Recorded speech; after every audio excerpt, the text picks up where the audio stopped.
and good evening. Good to see all of you. It is 5 o'clock on Wednesday, which means it's time for Let's Talk Personal. And I am your host, Frances Reimers. I'm glad to all see you again.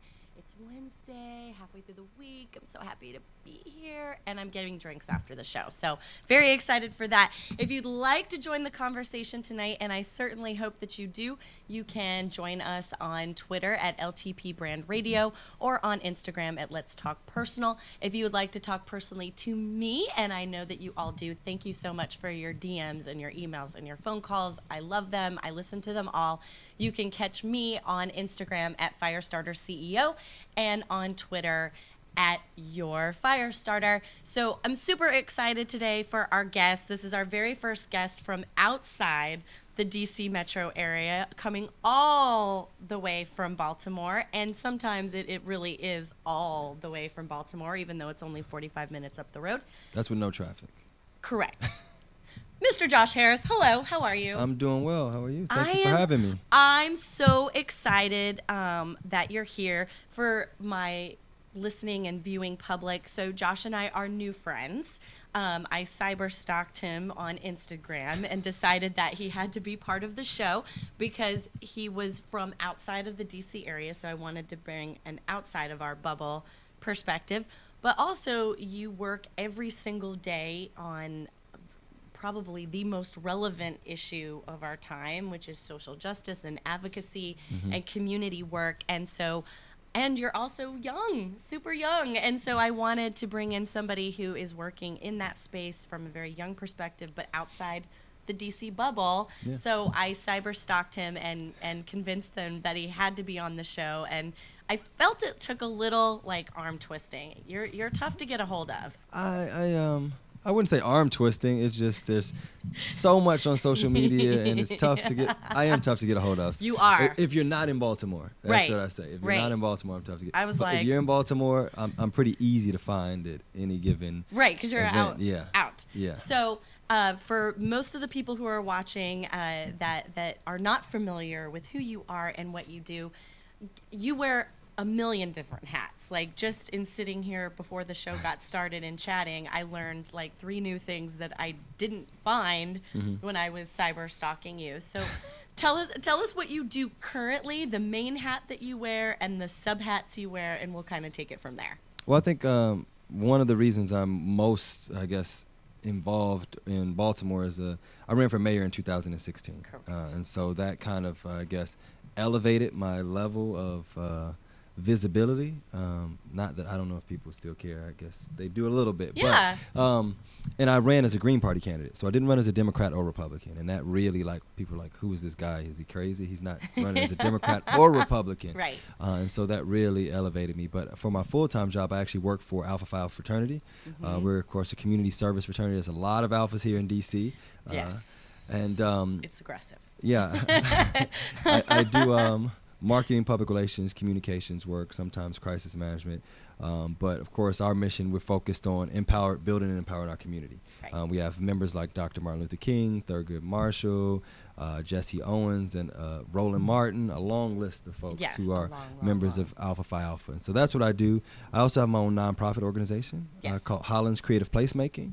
And we started that 4 years ago now. And our mission is to create urban revitalization and urban renewal using art as a catalyst while minimizing cultural displacement. Basically understanding... It's a lot of words. It is. Let's break that down. So it's basically understanding gentrification and how we counter the negative effects of gentrification by fostering an environment of belonging versus disbelonging. Okay. So usually what happens when we develop communities, neighborhoods, we build new fancy buildings and we tear old ones down. We don't know anything about that in D.C. Nothing. Nope. Maybe a little bit. But and there's never a human component or factor in that, right? Correct. So they build for people that they want to come versus the people that exist. Right. So the people that exist usually end up getting pushed out or displaced. Right. And so what creative placemaking does is works to counter that by fostering that environment. I belong here, you belong here. This is our neighborhood, our community. We're in this together. Let's grow together. Right. So. And so, when you come in, do you usually step into a community when it's about to be in transition, or where does your organization? When does your organization get involved? Are you at like town meetings or community meetings when things are being discussed for development? Are you at that level, or when do you guys come into the ecosystem of development in your community? So what we've done now is we've done 4 years of social programming. So there's Okay. a social component, right? And that's strictly about empowering people and building relationships with people. Okay. Because people in most communities don't care what you can offer them or how you can help them if they don't know that you actually care, right? Right. They Yeah, want absolutely. to trust you. And so the work we've done is about building relationships with families who exist in communities. And the next phase of our work in expanding the organization is to become what we call a community housing development organization. Right. And so we would go in and really begin to redevelop one house at a time in communities and sell them affordably and teach people to become homeowners and what it takes to become a homeowner and be involved and engaged in what's happening. Right. And so I am at a lot of community meetings, of course, town halls, all sorts of things. There's so much happening in Baltimore, as in most cities, but Yeah. most people don't realize it if you're not involved in it. Right. But there's always a meeting, whether it's about bike lanes being Yes. built, which many people see as the precursor to gentrification, Yes. whether it's about recreation centers being closed, whether it's about someone who wants to open up a hotel or about someone who wants a permit to open up a coffee shop, Right. or a lot of complaints. Or an often- alcohol license. Yeah, in Baltimore, Yeah. people want to open up liquor stores, Yep. and in certain neighborhoods, they're like, we have enough liquor stores. Right, yeah. Why We do we don't need need more? more. And so there's zoning questions and all sorts of issues to be aware of that will play into the way that communities are developed. And so through your, I'm seeing, since you're seeing this firsthand every day, what is the biggest hurdle or challenge that you see that when families are pushed out or displaced from the community in which they originally were? I think that the biggest challenge is that there's usually not an intentional focus Right. on building people and empowering people. The only focus is on profit and on housing or building development. Right. And so we often skip over the people component, Mm-hmm. even though it's not like it will draw out the process. It's about having a separate organization that's focused on empowering people to grow and sustain themselves as the infrastructure around them grows. Right. Right. And Right. so having an intentional focus to say that we want to make sure that these communities maintain character and some of their cultural diversity. Right. In Baltimore, in certain parts where I live specifically, one of the worries is that development will come in and it will turn into a cookie cutter neighborhood where people don't talk to each other. It's pretty and it's quiet, and yeah, things have changed. There's a Starbucks now or a Whole Foods, but it's very cookie cutter. There's no Right. sense of community. There's no character to it. Right. And so people want to maintain the character of their neighborhood. And there's 3 ways that people are usually displaced. First, they're displaced because they can no longer afford to live there. Yep. Second, they are displaced because they can no longer afford to eat or shop there. Right, right. And then if you can afford to eat and shop and you can afford to live there, the people that exist there will remove themselves because the community that they once bought into is no longer the same. Right. So they'll just take themselves out and go somewhere else where they feel more comfortable. Right. So focusing on that and understanding what gets people to stay and what are the needs of the people that exist there, while understanding there's needs for people that we want to bring in is key. Right. And so from the art component of what your organization does, talk a little bit about what that is, what it looks like, how it happens. Well, yeah, so art brings us all together, right? Yes. Whether you're talking about music, whether you're talking about painting, whether you're talking about sports and athletics, right? That's considered an art. That's something that we can all unify around. And so we use art to really create the conditions for that community building, Okay. for the community, so that people will let down their walls. They're at a concert, a community concert in the park, or we do a mural and we unveil it and have a huge ceremony. And now you have neighbors or people coming together who may not have interacted without Right. that art being present to Right. break down the barriers that exist, right? Right. And so that's the work that we do for placemaking, and sometimes it's with public art displays to create a space where people feel welcome and they can sit and relax and enjoy that space. Right. We've turned vacant lots into parks, Okay. and one into a skate park where we built a skate ramp. Right. And this is all just grassroots organizing and people coming together, no major sponsors, just folks coming together to do the work to say we want to see a difference in our community. And what difference has it made? Like, what tangible result has come of these projects? We've definitely seen improvements, and one of the things that you have to realize is that people will care about your community when they see that others care or that you care about it, right? Right. And so simply having the presence of seeing visibility that, oh, wow, someone cared enough to take this vacant lot and turn it into a park. Right. People tend to care more about it, and they won't dump trash. All sorts of things happen. We've seen people get more involved in places where they wouldn't usually go. One time, we do a back to school festival every year, and one year we did it in a public housing project.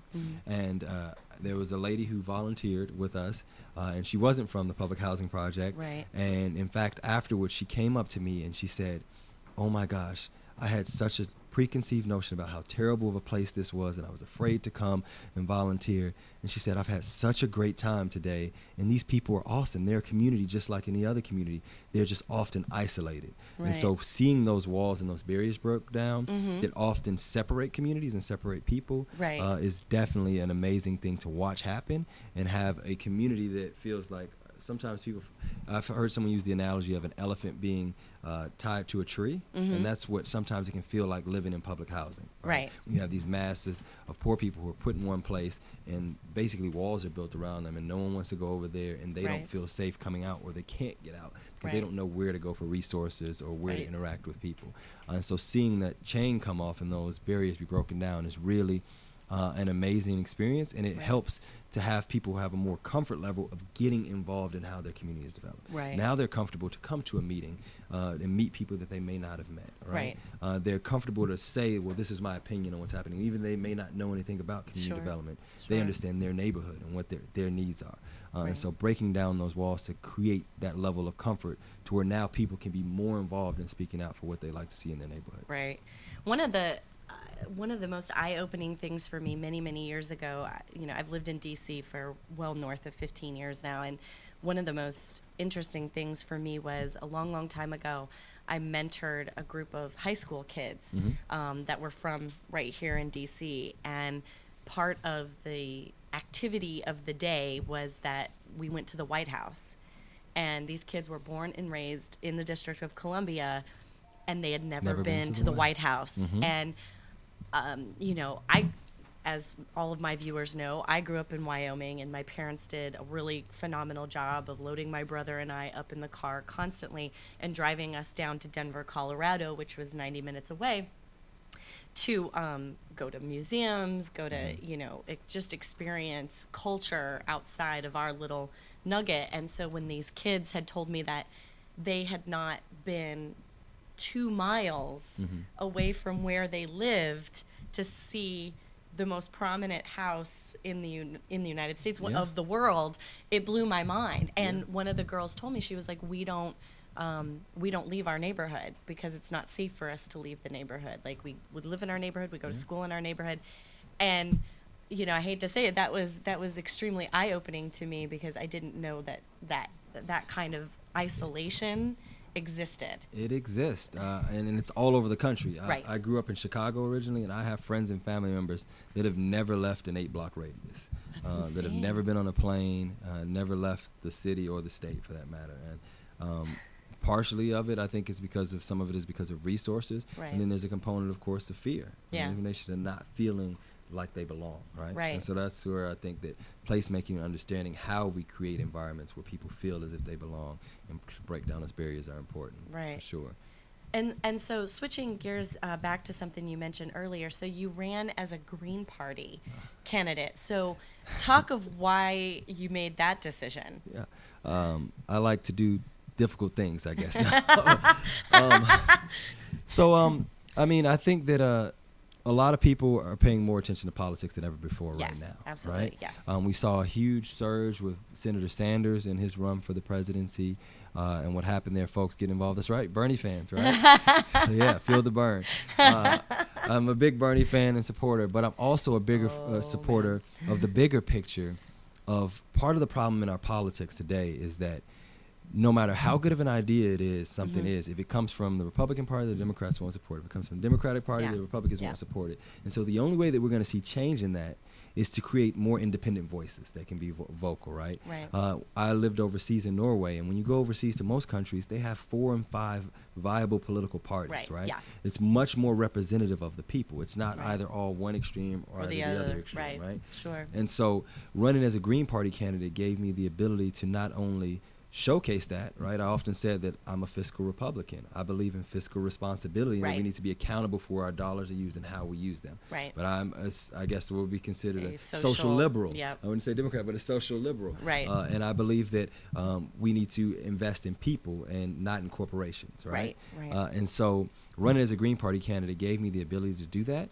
And I also believe that what it did is, because I ran the type of race that I did, it gave people the opportunity to go, you're not a Democrat or Republican? Well, what are you, right? Right. And so it Yes. challenges people to think politically and become more civically engaged by doing a simple Google search, right? Right. And so now, well, what are the values of the party? I didn't know that I had that as an option. Right. A lot of people don't realize that you can vote for whoever you want Right. to. You They can- don't. A lot of You people can write in yourself if you want to. You can. They don't realize that there's a Libertarian Party, there's Yes. a Green Party, and so challenging the level of voter education is extremely important, right? Right. And because I don't believe that it does us any good to register voters if we're not educating them. We're just sending people to Right. the polls To to just- vote based on what Right. someone or a group tells them to do. We Right. need to really begin to understand the issues and where candidates stand on issues, what are their values, and we have to begin to vote principle and people over party affiliation. Right. Do you remember that movie? I think it was from the late 90s where Eddie Murphy ran for, I think it was Senate or something, and he just ran as the same name as the white dude that was before him. Yeah. And he won because people just remembered the name and they know. checked the box. And like I hate to boil it down to that level, but when you say to, you're absolute, I 120% agree with you that most people, they want to vote because they know, they want to express their voice, they want to participate in democracy, and that is wonderful. Especially, I think in this last election, especially where I live in Virginia, there was a long, long line at my polling station because I think people were really wanting to get out and express their vote. And that's just a couple Tuesdays ago, right? Yeah, it was just a couple Tuesdays ago. Yeah. Where another good alpha was elected lieutenant governor. That's right. Justin That's Fairfax. right. That's Yes. right. Very nice man. Which is great to see those lines in an off-year election. It's not a presidential election, Yes. right? And so that means that people are paying attention. They realize the importance. Yes. And so now, how do we make sure that people understand what is they voted most, for. but what's most important, which is city and state politics. Yes. A lot of people go into the ballot box and they know president and they know Congress and may not know anything below that. Right. But that's what impacts your lives every Every single single day. That's what determines whether or not your community has recreation centers. Right. That's what determines how much funding your school gets. Right. That's what determines whether or not minimum wage will be increased. Right. Like so many things. What are your property taxes? Right. All that is local. Yes. So understanding who those people are is extremely important. Politics is local. I'm a strong believer of that. It always, I live in Alexandria and I know all of my city councilmen in Alexandria, partly because I'm civically involved in the community, but also I want to know who's getting my tax dollars. I want to know who's making the decisions for my immediate community. My immediate neighborhood is extremely diverse, and I want to make sure that my, city council men and women reflect the actual community. Yeah. And if they're not, you as individual citizens should be mobilized to make sure that those who you elect reflect the people that they are governing. That's, people kind of forget that. That's extremely important because there are issues for me as a white educated woman is not the same for a black educated man. Like, even though we're both educated and those sorts of things, your needs are not my needs. And so I need to make sure that there's somebody who looks like me. You need to make sure that there's somebody that looks like you. So all of our needs are equally represented in that body. And a lot of people don't take the time to get out and meet their elected officials, which is kind of sad. And it's true because locally, it's not hard to bump into an elected No, official no. or meet them or find out where they stand. And so that's something for sure because they're elected to represent the people. Right. Not their own personal interests, not the interests of the party, but Right. the people and Yeah. what are people's needs and putting people first, not just corporate profits. Right. And so that really, so you asked, why did I run as a Green?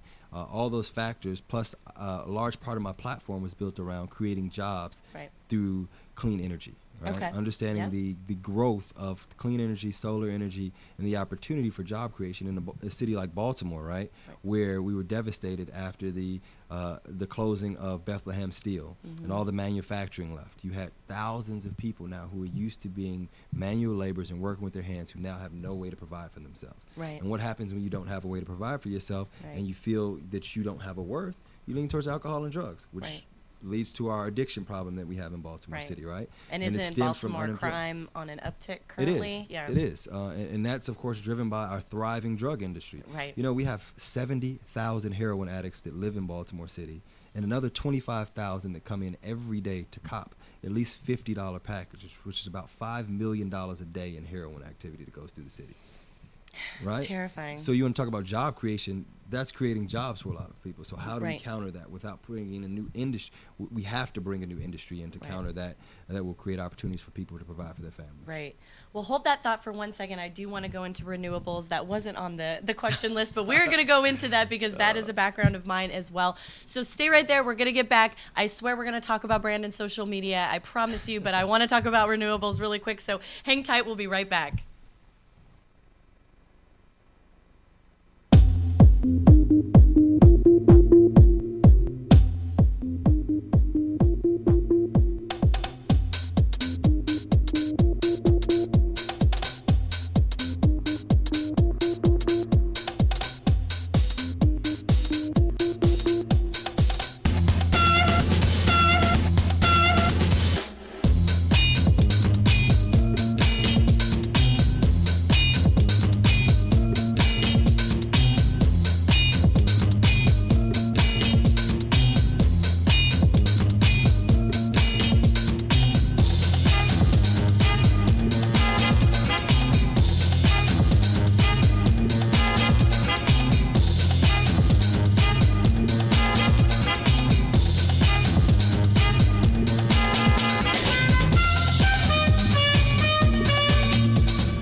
And we're back. Thanks for joining us. So before we stepped away, we went down many, many rabbit holes before we went into the break. You know, it was supposed to be a very, if you look on the sheet, it was a very small segment, and then we were supposed to move into the normal show stuff, but we went down a lot of rabbit holes. Good stuff here.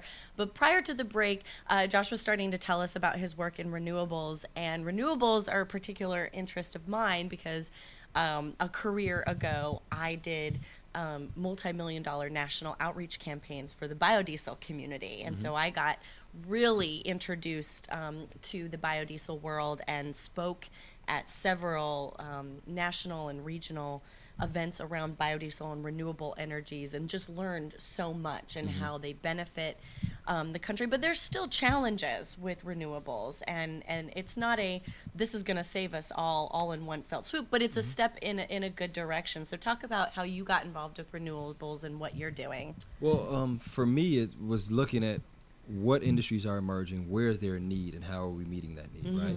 And so, of course, we know with what's happening with the environment, Right. science of it all, Right. is that there's changes, and a lot Right. of those changes are If being... you agree with the science. Well, I don't think you have... I mean, if your heart beats and you believe that the blood is running through your heart, then I think you have to agree with the science. I don't think there's any way... I mean, 92% of scientists agree Yes. that Yes. climate change is real and Yes. it's based on man-made effects. Right. And so I think that realizing that there's a need there, and we need an industry, right? And other places are capitalizing off of this Right. industry. Whether Right. you look at China, who's already producing solar panels and solar manufacturing rapidly. Right. India. Whether you look at India and the Middle East. Like Yeah. I mentioned, Masdar is the first totally sustainable city built from the ground up. Right. It's totally powered by wind, solar, and geothermal technologies completely. There's nothing that's not renewable running the city at all. And so they're benefiting from this, and they've perfected these sciences and they've advanced technologies, and yet we are last, right? And so if we really want to create an industry and bring us back to what some would say our glory of manufacturing, we have to find out what that need is. Right. And that need is right now with being more efficient, in this case, energy efficient. Right. And so for me, in Baltimore, again, a city that was thriving during the industrial era. Like, we produced and manufactured steel and everything, that railroad was booming. We have to replace those jobs. And so there's an opportunity for us and other Rust Belt cities to bring back jobs, just it'll be in solar Right. and clean energy. And technology. Yeah, clean energy technologies. Right. And so we have to really be proactive, because if we wait another year or two, unfortunately, other places are going to pick them up, Yes. and we're going to be behind the 8 ball again, simply because we refuse to change and adapt to the times. Right. Right. And so that's something that has to occur. That's where my interest is, and of course that helped with me running as a Green Party candidate, Right. realizing that there was an opportunity there. Of course, the environment is huge in the Green Party. That's Yes, one of it's its core kind of tenets. it's kind of their jam, yeah. One of them, but yeah, that definitely helped in my consideration of recognizing that need was there, and there's an opportunity to build new economies around clean energy. Sure. How was the Green Party message received amongst your peers in the African American community? The question of the day, right? Yes. Who's this guy running as a black green? Yeah. Who's in- this guy? In Baltimore City, where there hasn't been anything elected outside of a Democrat for 70 years. Yeah. And so I think that I had two things to my advantage. One, I'm young, and two, I'm black, right? And so that helped me to, as a young black man running in Baltimore City, where Okay. we know that the issues that young black men have faced over the years, where we had a mayor that locked up more than 100,000 young black men in 4 years. Right. Understanding the challenges of the lack of employment, the employment opportunities for African American men in Baltimore City, I think that helped to resonate a little bit more. But of course, you have voters who are strictly party affiliation. If you're not Right. a Democrat, I'm not talking to you. Right. And for me, I think it helped to break down those barriers, though, because what happened is, instead of when they asked me, am I a Democrat, me saying no, I said, I'm not a Democrat or Republican. And so before they closed the door, they would go, well, what are you? Now I got you. And so I think that helped me to really build some bridges and challenge people. They're like, well, you're not a Republican, so you could be okay, right? And Right. challenge people to think beyond it. There were, of course, a lot of voters who weren't interested. Right. We had something unique happen before, and I didn't just run for mayor just to decide to run for mayor. There's a lot that goes into campaigning. Yes. We looked at the numbers for Yes. sure. And so one of the numbers that we looked at, the last mayoral election prior to this one, was won with 36,000 votes in Baltimore. Wow. That's it? I finished with 25,000 votes, right? Right. And so what we had in 2008, if you recall, we had what we call an Obama phenomenon, where Yes. we had Yeah. millions of voters show up to the Yes. polls who had not voted in years. Yes. In 2016, in Baltimore in particular, we had what we call a Trump phenomenon, where we had 70,000 voters show up to vote who had not voted in 6 election cycles. And they all showed up to Wow. vote against Donald Trump Right. in Baltimore Right. City. Right. Yeah. Which is great, depending on what you agree in. Right. I think that it's a good thing they showed up to take a stand for what they believed in. But if you weren't a Democrat, it was Right. really bad for you. Right. Because then all they did was check They Democrats just went down the straight line. ballot. Yeah, And so, yeah. again, understanding the importance of voter education, right? Right. So understanding, great, this is what you want to do on a presidential level, but what are your options below? Right. You do not have to strictly stick to party affiliation without knowing who these folks are. Right. And so that further reiterated the importance of educating voters and informing them of their options and where they can get information from about local candidates and their Right. local policies. Right. And I know I just kind of shifted around, but It's totally fine. But on the topic of your campaign, obviously, brand is a huge part to any political campaign. And so, talk a little bit about when you decided to run for office, how you crafted your brand, what thought process went into that, and how it was executed in your campaign. Yeah, no, absolutely. It's extremely important. My background is in marketing, public relations, and so brand management, brand development is extremely important, even down to what you post on Instagram. Like, Yes. what is a quality image? Like, what does that look like? Right. And what are people attracted to visually? Also, having conversations with people who are like, you're young. You're not going to have a problem being related to as a young and relatable candidate. You're going to have a problem being taken seriously. Seriously, yeah. People won't even listen to you because they're going to look at you and think that you're young, which Right. led to me wearing suits all the time. I had to wear suits all the time to be taken seriously, Yes. right? And you will not call me Josh. It is Joshua. Because that is a little bit more refined, if you will, depending on. And so understanding things like that how people psychologically process information and how we use that to get them to pay attention to say, hey, I'm a serious candidate and this is why you should take me seriously. Right. And so there was a lot of thought that went into that, all the way down to how do we reach people at home? What is the most effective way to reach people via social media? How do we specifically target that? Right. What is the messaging that will resonate with certain audiences? We know that there's an audience that's just going to look at you and say, well, you don't have the experience. Challenging them to think, well, what is experience, right? Right. And Maryland, people would say, like, well, you've never held elected office before. When I was running for mayor, and I said, we have a governor that was just elected governor who never held elected office before, Right. and that's a much higher office Right. than mayor, right? Right. And so getting people to think about what do they consider or define as experience. Is it only elected experience, or is Right. it experience with policy and with understanding how policy impacts people's lives? Right. And so really working to get that message to folks and help them to understand it. It's all about messaging and being able to Yes. have it effectively communicated and effectively understood. Right.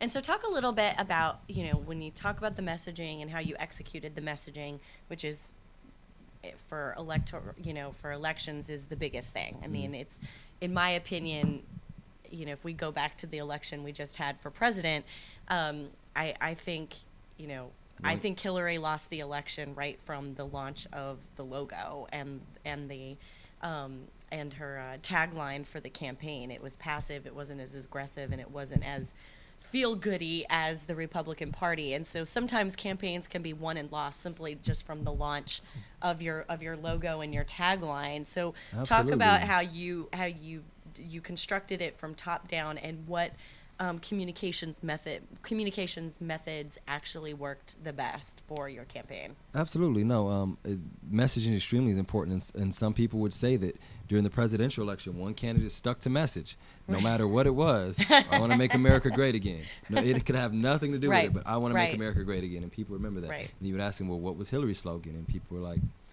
Better together, remember. stronger together. Something, exactly. Yeah, one of them about something together. Something together, right? And so understanding the importance of messaging, and even going back to Obama's election, hope and change. You're not going to forget that, right? That's what we want, hope and change. And so messaging is extremely important. For me, it was a matter of having conversations with thousands of residents, and finding out what was their vision for Baltimore. Right. And in Baltimore, we have a very unique history. It is the birthplace of redlining or housing segregation. Right. And you can still see the remnants of that to this day. And so for me, one of the biggest things that people would say that resonated as I talked to folks, asked them what they would like to see done differently, is that we want to see a Baltimore that welcomes us all. Right. And so for me, it was plain and simple, a Baltimore for all of us. Right. And that's what I pushed, and that's what my messaging was about, to see a city that works for us, whether you were born in Sandtown, which is West Baltimore community, or whether you lived in Canton on the waterfront. Right. We wanted to make sure that Baltimore worked for you and for your family, and that you were welcome there. Again, placemaking, that environment of belonging. You belong here. And so working towards a Baltimore for all of us is still something I'm doing every single day, and we're chipping away, and we're seeing some barriers be broken down. Some of the things from my platform, the current administration is implementing, which is great. for me, it's not about me creating the change. Right. It's about seeing it get done, right? Right. I'm an athlete. I don't care who does it. We got to get it done, right? Right. So it doesn't have to be me implementing it. I just want to see effective policies being implemented that will better the city. Right. And so that is what I'm all about. And again, I think one of the things that enabled me to run as a Green Party candidate is that I'm not someone who's wanted to be in elected office my whole life. Right. Most people who want to be elected, this is the way that you do it, this is the path that you follow, Right. and this is the party that you have to do it in, right? Right. And they're not willing to take that risk Right. to go outside of that because they really, really, really want to be elected. Right. Absolutely, I want to be elected and I want to see change, but I want to see a bigger picture of educated, informed, and empowered voters, Right. and really standing on principles over party affiliation, which allowed me to say, I'm going to take this risk and I'm going to go out and do something that not many other people are willing to do. Right. And what happens, because people say, oh, a Green Party candidate can't win every year, so no one ever invests in building the party Right. or building the infrastructure. Right. And it's like, well, how do you ever build an alternative if everyone keeps doing the exact same thing, right? Right. And we saw it too. Or if, as Jill Stein said, if you continuously vote for what you're afraid of instead of voting for what you believe in, Right. that only gets us exactly what you're afraid of. And Right. we're seeing that now. People voted they voted for against what they're afraid of instead of what they valued and what they believed in. And we saw people say it about how there were attacks on Senator Sanders, that he wasn't realistic, and yeah, I love it, but it's like, well, when do you take a stand for what you believe in, Right. and actually try to push the envelope of what change we can accomplish together? And I'm not trying to make your show all political and stuff. Well, I mean, it is, but that's an interesting point, and to play devil's advocate on that, because I was born and raised in Wyoming, and that is a blood red state. It's it's got little pockets of blue in it, but it is a blood red state, and the issues and things that are happening in that state are much different than somewhere like Baltimore or even D.C. I mean, they could not be more of a dichotomy. Some of the people there, I can't speak for everyone, but there were people that voting for what you believe in, they really did believe in what Donald Trump was saying. And when you say voting to what you believe in, they really did believe in that. They really didn't believe in what Bernie Sanders had to say, or Hillary Clinton, or Ted Cruz, or whatever, any other. And so we as a country, if we're sticking to that principle, if you're saying vote to what you believe in. Well, that's combined with voter education, right? Right. Because a lot of the things that Donald Trump said, with a simple Google search, you could see that it was not possible. Like, it's not Right. possible to bring back the coal industry. It's not going to happen. Right. It's Correct. It's just not going to happen. Right. There's too many other places that are producing. I mean, if you look at countries like Australia, who are mass producing coal at Right. much higher rates than we are, that's just not going to happen. And so Right. being able to understand, well, where do I find valid sources Right. for this information to find out, is this true and is it possible? And that's part of voter education. And why do you think? Because it on that particular issue, something I absolutely agree with. He was painting this picture of a Rockwellian universe that will no longer exist ever again, and for no more reason other than technology. It's not Obama's fault. It's not it's not even Bush's fault or the Clinton prior. It's called technology, and we're not, without evolving. I believe that Rockwellian America will never come back to us. So why didn't candidates? Why do you speculate?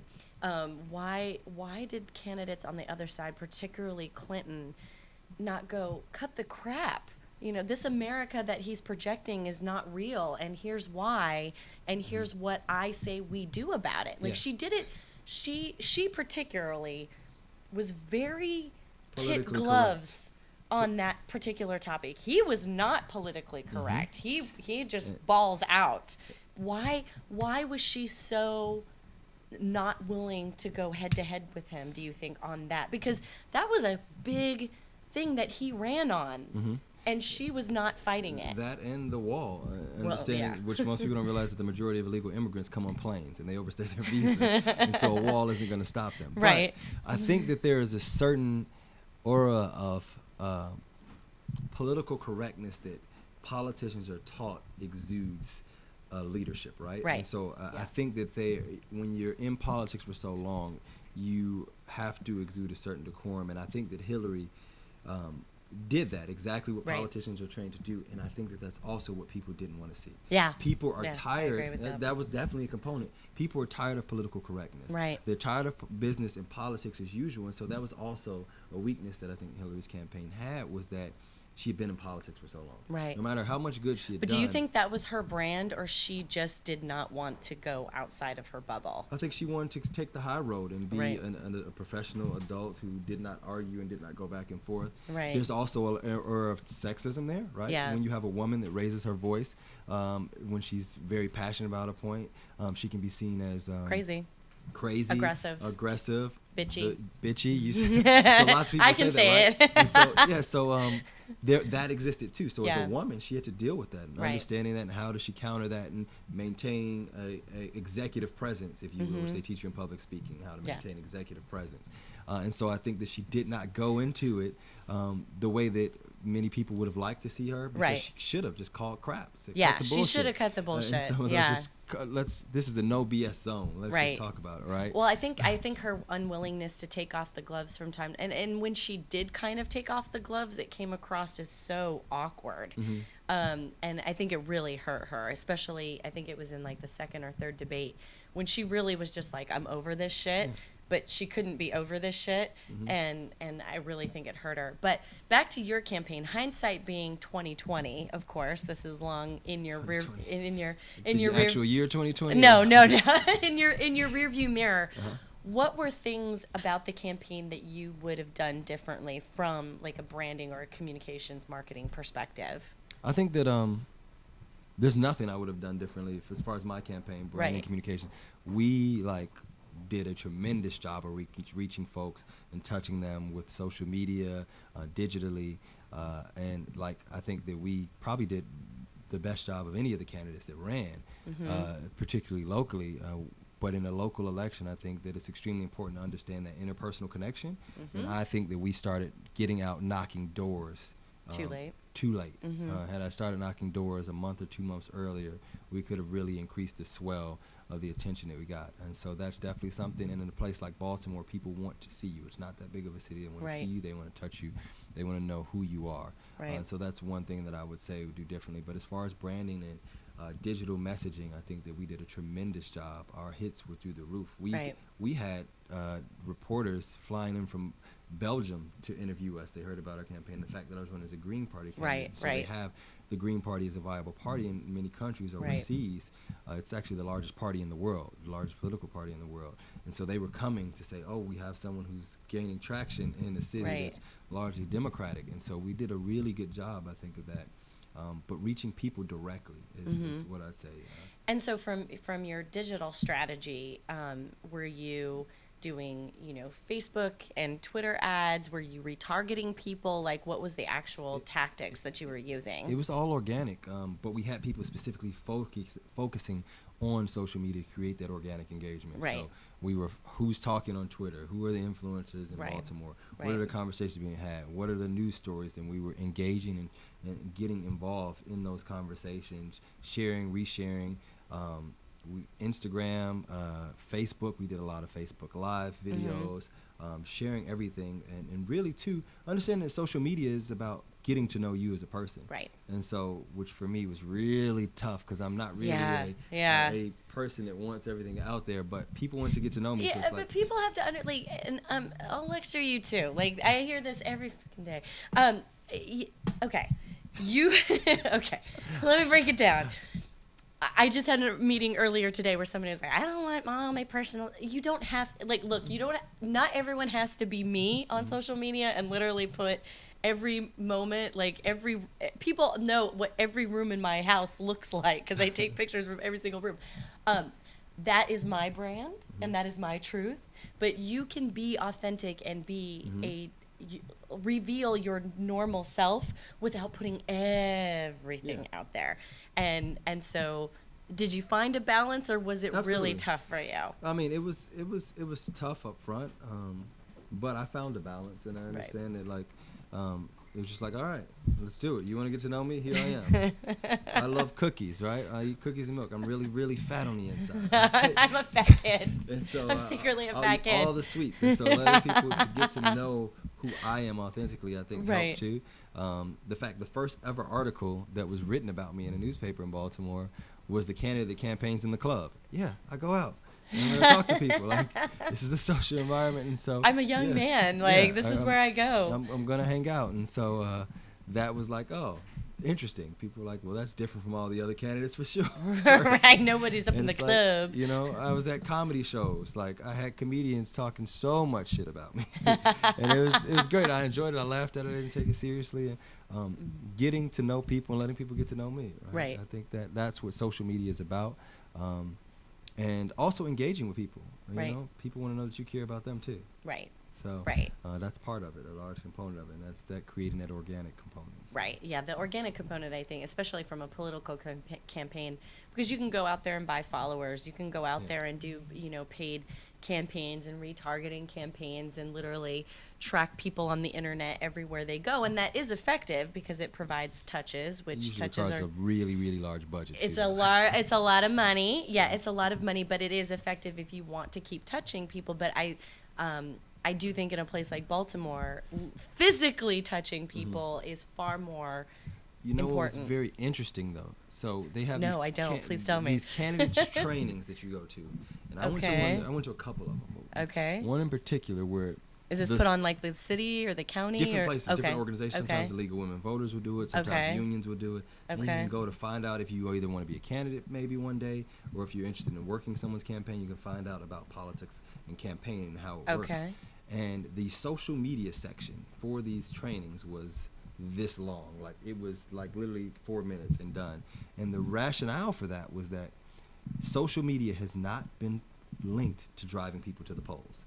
And this was shown in Senator Sanders' election. As a result, we had a lot of millennials who retweeted, they shared, they regrammed, but when it came time to show up election day, they were not at the polls, right? Right. And so that is the gap that exists, right? We're in a generation where we'll click like, Yeah. we'll share, but how do we now transition that to action in the streets and moving our bodies to where they need to Well, be? it's going to be interesting because, you know, they're seeing this trend. I mean, there's a reason that stores are getting away from brick and mortar and moving to online. Why? Because it's easier to purchase online. You just click, and it shows up at your door rather than getting your ass off the couch and going down to the store and buying it. I think we're going to need to see a change in our electoral process to a click world. Whether it's we enter into a secure portal that allows us to Secure on the internet. yeah, secure on the internet, right? Oxymoron completely. Maybe Russia has something. Maybe Russia can help us, and Donald Jr. will tell us how that happened. But I do think probably not anytime soon, so you know, people don't, you know, tweet at me about this, but I do think that we're going to get to a point, because we're getting so used to having everything right here, that even our electoral process, whether maybe we start with like primaries or just local elections, but I think when we look at the online habits of millennials and Gen Z and the generation coming behind them, they are physically not going to show up in a room. But they'll get on Snapchat and like, oh, what are you doing over there? And they're like, they're 3 blocks away. Why Like, yes. Why don't we just sit in the same room? Yeah. But I do think our electoral process is going to have to evolve, just like every other industry in this country, because people of all ages, not just the younger generation, are getting so comfortable with just click, and it comes to you. Yeah. And our electoral process is going to have to eventually evolve to meet those needs. So while we still have time, I do want to get, I mean, this has been a very heavy show today. Normally I'm far more silly. So I do want to get to some of the more fun questions, and I warned you of this. Oh, yeah. So whose personal brand is giving you life right now? Whose personal brand is giving me life right Yes. Who are you consuming now? You know, frequently? I don't have anyone. Actually, I thought about that question. I don't have anyone who I'm like, oh, yes. I don't have anyone. No Suggestions? one? I'm open for suggestions. No one? You know. but- Oh my gosh. So my favorite person for personal brand right now, especially in the I like Gary Vee. everyone likes Gary Vee. Yeah, I mean, yeah. Okay, the person I'm most paying attention to right now in the brand space on Instagram is this kid who runs the Shiggy Show. Do you know what this is? Have you heard of this? This Does that kid. make me an old man? I have no clue.